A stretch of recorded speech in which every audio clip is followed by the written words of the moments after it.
Assalamualaikum warahmatullahi wabarakatuh. Perkenalkan, nama saya Nurila Nadriani, NPM 1940302014, Prodi Teknik Elektro, Universitas Borneo Tarakan.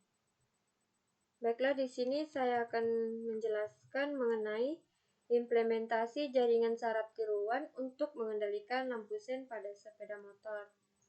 Nah, pada umumnya lampu sen pada sepeda motor dikendalikan secara manual dan tidak seperti pada mobil yang secara mekanis dapat mematikan lampu sen setelah mobil berbelok.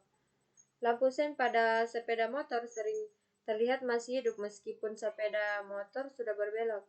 Hal ini biasanya disebabkan oleh kelalaian si pengendara. Nah, beberapa penelitian diarahkan untuk memperbaiki sistem pada kendaraan.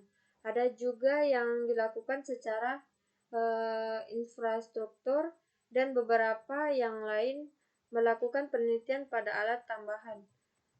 Selain ini, angka kecelakaan didominasi oleh kecelakaan sepeda motor dengan berbagai macam penyebabnya.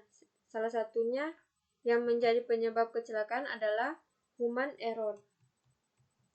Sepeda motor seperti halnya kendaraan lain diwajibkan untuk memiliki sistem pemberi isyarat seperti klakson, lampu sein, lampu rem, dan beberapa lampu yang lain yang juga sebagai sistem keamanan berkendara.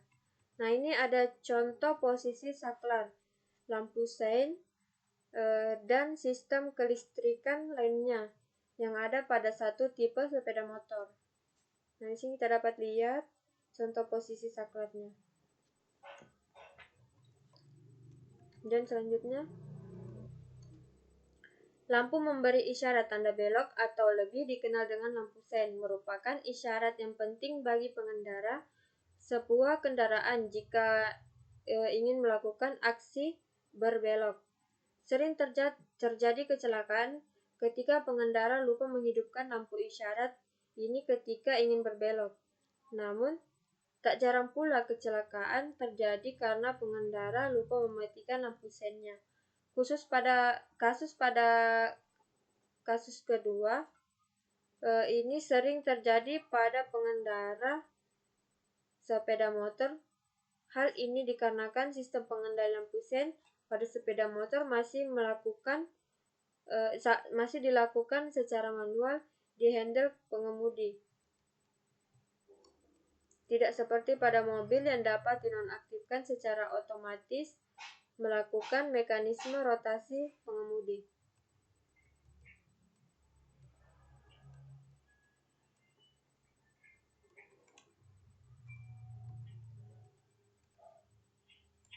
Nah, seperti yang sudah diketahui, lampu sein dinyalakan dan dimatikan menggunakan sebuah tombol atau saklar oleh pengemudi. Idealnya lampu sein dimatikan setelah kendaraan berbelok. Hal ini bisa kita lakukan dengan menambahkan saklar otomatis seperti limit switch atau menambahkan sensor. Hal lain dalam penggunaan lampu sein ini adalah pengendara terkadang juga menggunakan lampu sein untuk memberi tanda jika ingin menepi atau tidak sampai berbelok. Untuk kasus ini, penelitian akan menambahkan fitur timer. Dengan berdasarkan pada kondisi di atas, maka skenario pengendaliannya yang direncanakan adalah: yang pertama, lampu sein akan menyala pada saat pengemudi menekan tombol kendali. Kemudian kedua, lampu sein akan mati saat pengemudi menekan kembali tombol kendali. Kemudian ketiga, lampu sein juga akan mati setelah ada sinyal kendali dari saklar otomatis. Kemudian keempat, lampu sein juga akan mati setelah selang waktu tertentu. Nah, dari keempat skenario tersebut akan ada beberapa komponen yang terlibat, yaitu trigger switch, automatic switch, timer, dan lampu sein. Atau jika dibuat lebih detail, input dari sistem ini adalah trigger switch kanan dan kiri, automatic switch kanan dan kiri, timer atau kondisi penuh, sedangkan outputnya adalah lampu sen kanan dan kiri, timer atau kondisi awal, dan trigger kanan dan trigger kiri. Nah, disusunlah tabel algoritma pengendalian dengan hasil seperti tabel ini. Nah, ini ada tabel logika pengendalian.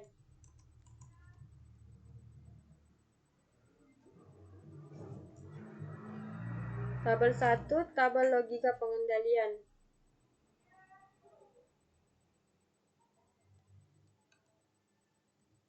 Nah, ini ada tabelnya. Kemudian keterangan. Nah, keterangan TKA sama dengan trigger kanan, TKI atau trigger kiri, TMF, timer full, ASKA atau automatic switch kanan, LSKA lampu sen kanan, LSKI lampu sen kiri, TMS timer start 0 adalah kondisi tidak aktif, kemudian 1 adalah kondisi yang aktif.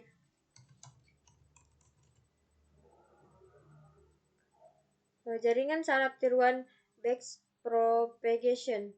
Selanjutnya, dari kondisi yang ada pada tabel logika yang dilakukan, pembelajaran pada jaringan saraf tiruan yang dikembangkan. Pada penelitian ini digunakan metode jaringan saraf tiruan Backpoint. Hal ini dikarenakan metode ini memiliki tingkat pengenalan yang relatif lebih baik atau lebih akurat. Terlebih jika kita memungkinkan untuk melakukan offline training terlebih dahulu. Kemudian arsitektur metode backpropagation seperti terlihat pada gambar 2. Metode ini memiliki 3 layer, yaitu input layer atau X, hidden layer atau Z, dan output layer atau Y. Masing-masing layer memiliki jumlah neuron. Masing-masing neuron pada sebuah layer memiliki keterkaitan dengan setiap neuron pada layer berikutnya.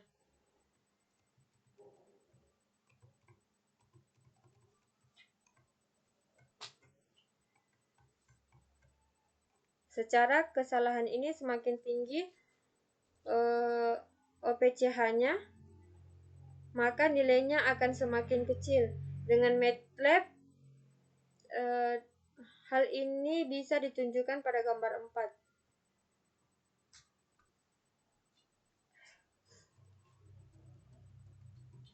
Ini ada gambar MATLAB-nya, layout editor.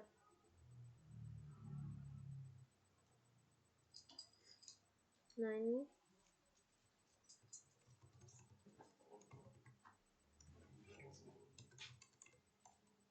dapat lihat MATLAB 2017.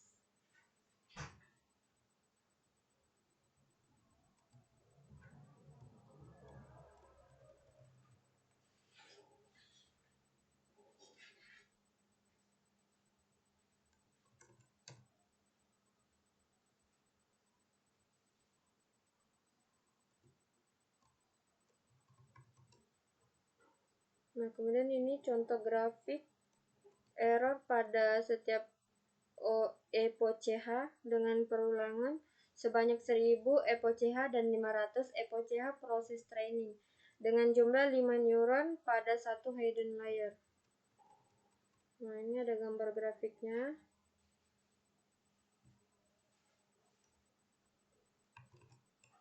Nah, 0,5 ke 1000.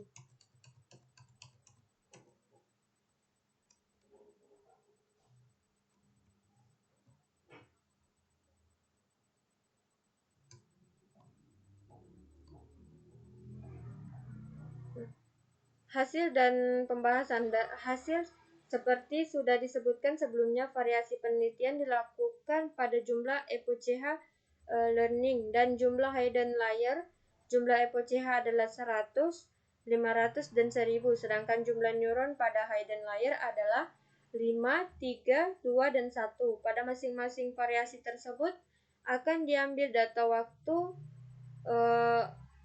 waktu proses dan presentasi pengenalan pola kendali. Data hasil pengujian kemudian ditabulasi pada tabel 2 sampai dengan tabel 4. Nah, ini ada tabelnya. Hasil pengujian dengan EPOCH 100.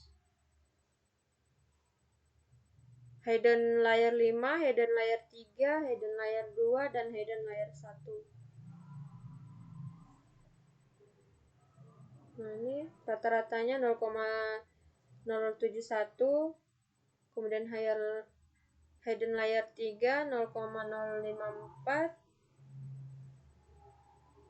hidden layer 2 0,46, hidden layer 1 0,035. Nah, ini ada juga tabel pengujian EPOCH 5.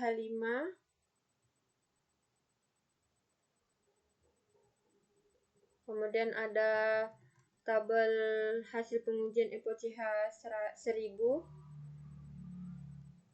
Nah, ini ada grafiknya. Perbandingan waktu proses per detik. Grafik perbandingan waktu proses.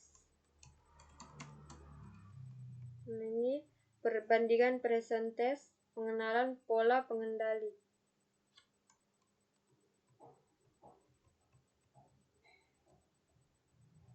Nah, dari tabel 2 dan 3 dapat kita analisa nilai rata dengan menggunakan representasi grafik seperti pada gambar 5 dan gambar 6. Gambar 5 menunjukkan bahwa waktu proses paling cepat terdapat pada jumlah neuron 1 dengan EPOCH 100, sedangkan waktu terlama didapatkan pada saat menggunakan jumlah neuron 5 dan EPOCH sebanyak 1000. Fakta ini telah sesuai dengan apa yang terjadi di dalam eksekusi program, bahwasannya semakin banyak jumlah neuron artinya semakin banyak proses komputasinya. Semakin banyak proses komputasi, maka semakin banyak pula waktu yang dibutuhkan. Selain itu, jumlah EPOCH juga mempengaruhi waktu proses. Hal ini disebabkan karena proses perulangan semakin banyak sehingga memerlukan waktu yang semakin lama. Selanjutnya di gambar 6, di proses nilai pengenalan untuk jumlah neuron hidden layer 1 tidak pernah mencapai 100%. Untuk neuron hidden layer 2 ada satu variasi yang di bawah 100%, yaitu saat EPOCH 100. Selebihnya untuk jumlah neuron 3, 4, dan 5, capainya pengenalan pola kendalinya semua mencapai angka 100%. Nah, dari terungkapnya fakta di atas, maka untuk mendapatkan nilai pengenalan pola 100%, kita tidak dapat menggunakan jaringan dengan satu neuron hidden layer, meskipun secara komputasi waktu yang dibutuhkan paling cepat. Pilihan paling baik adalah menggunakan jaringan dengan 2 neuron di hidden layer dengan minimal adalah 500 EPOCH, karena pada saat ini jaringan sudah memiliki akurasi 100% dengan waktu proses rata-rata selama 0,194 detik saja. Waktu proses rata-rata selama 0,194, artinya kita dapat menggunakan bobot-bobot dari jaringan dengan 2 neuron di hidden layer tersebut ke dalam proses microcontroller sebagai implementasi hardware yang dihubungkan dengan perangkat input dan output untuk mengendalikan lampu sen pada sepeda motor.